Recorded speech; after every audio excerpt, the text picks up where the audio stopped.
Halo semua, kembali lagi di Wayan Putra Garden. Nah, kali ini saya akan membahas tentang sistem pengairan irigasi kapiler atau pakai sumbu, teman-teman. Nah, ini saya baru sedikit ya. Kita baru buat minggu lalu ya. Jadi baru sedikit ya. Itu yang akan kita bahas. Apa keuntungannya dan apa kelebihannya. Tentunya ada kekurangannya juga, teman-teman. Ya, teman-teman, kita akan bahas tentang irigasi kapiler. Nah, contohnya seperti ini, teman-teman. Ini yang di belakang saya ini memakai pot atau polybag, juga ada di bawahnya diisi sumbu.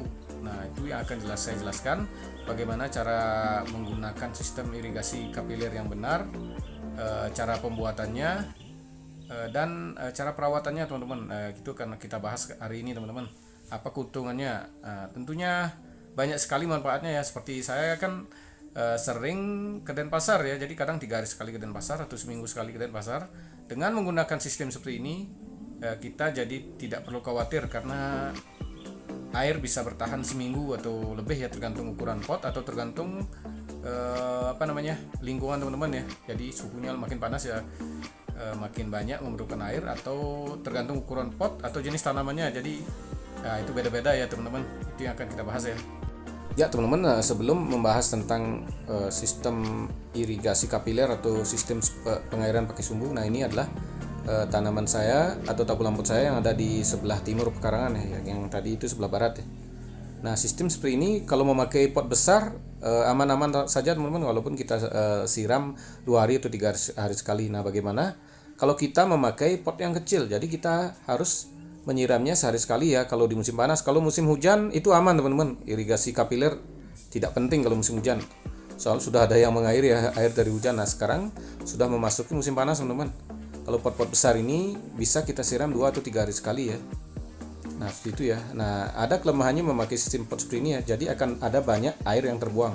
Karena saya biasanya kalau pot kita beli, saya akan lubangnya lebih besar lagi ya. Lubang standarnya nggak mau saya, biar air tidak mengendap di tanamannya. Kalau musim hujan, kalau mengendap air itu bisa membusukkan akar, teman-teman. Jadi bisa, walaupun tanamannya hidup, jadi dia tidak akan berbuah maksimal seperti itu. Jadi biasanya lubang potnya saya besarin. Nah, kalau potnya besar kita siram dari atas di musim panas, itu teman-teman bisa lihat bekas air. Jadi banyak air yang terbuang ya. Nah, dengan menggunakan sistem pengairan kapiler, nah di sanalah tidak ada air yang terbuang. Jadi kalau kelebihan air turun ke bawah, dia akan ditampung dari sama pot yang di bawahnya. Jadi otomatis itu sebagai cadangan jadinya. Nah, memang kelihatannya agak ribet, kita memerlukan menyiapkan pot yang lebih ya. Tapi teman-teman, selain bisa pakai pot, pakai pipa atau yang lain juga bisa, teman-teman. Tidak mesti pakai pot ya. Intinya itu bisa dijadikan air tidak akan terbuang dan bisa dijadikan air cadangan kalau di sistem irigasi kapiler, teman-teman. Ya, teman-teman, kalau dari dekat seperti inilah sistem irigasi kapiler atau sistem sumbu. Bisa dilihat ya. Nah, seperti ini, airnya masih banyak ya. Ini baru 3 hari. Jadi biasanya habis airnya tergantung besar kecilnya panas atau pohon ya, tergantung sumbu yang kita buat. Saya buat kalau yang tanaman kecil seperti ini sumbunya agak dikecilin. Kalau yang agak besar sumbunya bisa dibesarkan atau diisi 2 sumbu seperti itu, teman-teman. Jadi sesuaikan tanamannya, teman-teman. Nah, itu dah. Sumbunya juga saya buatnya dari baju bekas yang sudah tidak terpakai, jadi tidak beli.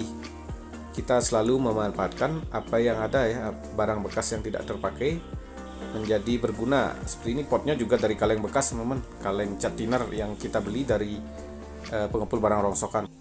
Ya, teman-teman, seperti ini cara pemasangan sumbunya. Pertama-tama kita pakai sumbunya ini, teman-teman bisa beli atau ini saya buat sendiri ya, dari baju bekas yang tidak terpakai. Intinya kain yang bisa menyerap air ya. Nah, ini karena tanamannya kecil, kita buat sumbunya juga kecil. Kalau terlalu besar sumbunya nanti tanamannya agak seperti terendam ya, jadi tidak bagus juga. Jadi kecil tanamannya, sumbunya kecil. Nah, ini kita robek polybagnya, teman-teman.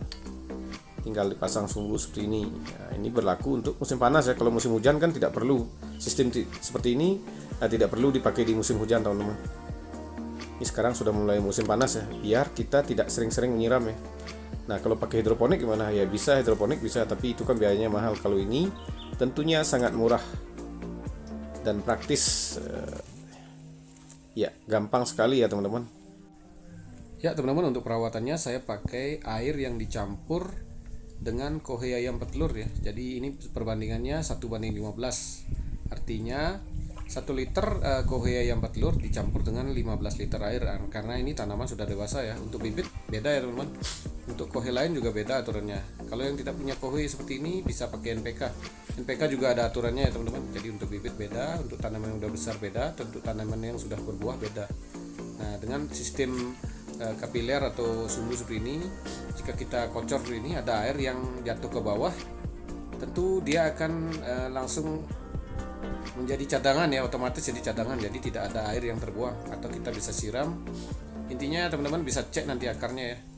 Nah, dalam membuat sistem kapiler seperti ini, usahakan sumbunya tidak terlihat sinar matahari ya teman-teman. Itu agar tidak kering sumbunya. Kalau kering dia tidak akan bisa menyalurkan air. Jadi dengan tertutup seperti ini, tidak kelihatan, dia akan terus bisa mengalirkan air dengan bagus.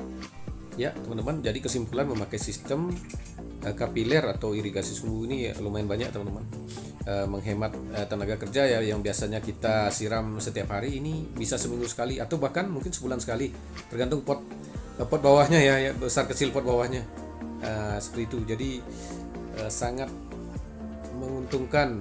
Seperti saya mau tinggal tinggal ke luar kota atau kemana 3 hari itu seminggu ya, kita tinggal ukur airnya. Yang kedua, saat kita menyiram tanaman itu airnya tidak terbuang ya. Kalau pakai pot biasanya kita siram air kan banyak terbuang. Nah, kalau teman-teman mungkin tinggal di perkotaan yang airnya dari sumur ya tidak apa-apa. Nah, kalau yang orang tinggal di pegunungan kan airnya masih beli ya, di pam atau belinya pakai tangki. Air itu sangat berharga ya. Dengan sistem seperti ini tentunya lebih menghemat air, jadi lebih menghemat tenaga kerja, lebih menghemat air. Nah, yang ketiga keuntungannya ya tentu biayanya sangat murah, tidak seperti hidroponik. Hidroponik biayanya mahal, jadi tidak semua bisa. Kalau yang punya modal banyak pakai hidroponik ya bagus teman-teman. Kalau sistem seperti ini kita mau tanam 10 pot, 20 pot itu tergantung teman-teman, bebas. Jadi apalagi tidak memakai listrik ya teman-teman. Dan yang keempat ya mungkin ya, rasa tanaman jauh lebih enak daripada hidroponik. Ya saya tahu hidroponik rasa tanaman agak sedikit kurang atau agak hambar sedikit ya daripada tanaman yang ditanam di tanah ya. Rasanya kurang keras seperti itu, tapi masih enak sih. Intinya dia agak ada kurangnya sedikit seperti itu teman-teman kalau pakai hidroponik ya. Dan hidroponik kan tentunya memakai listrik ya, tapi ya memang keuntungan di hidroponik kan bagus ya, karena menghemat tempat juga hemat. Terus ya seperti itu dah, kita mau nanam apapun gampang ya di hidroponik. Kalau ini ya memang agak rumit karena masih ada pakai tanah ya teman-teman. Ya tapi itulah rasa tanaman yang ditanam di tanah tentunya jauh lebih enak ya. Tidak jauh sih, maksudnya lebih enak, intinya seperti itu teman-teman. Nah, jadi praktis ya, ini bisa dipakai di saat musim panas. Kalau musim hujan ya tidak perlu memakai sistem ini. Pas musim hujan ya kita balikin lagi potnya, nggak usah dipakai seperti itu teman-teman, pot bawahnya maksudnya. Ya, sekian videonya tentang irigasi kapiler atau irigasi sumbu. Terima kasih teman-teman telah menonton, sampai jumpa di video selanjutnya.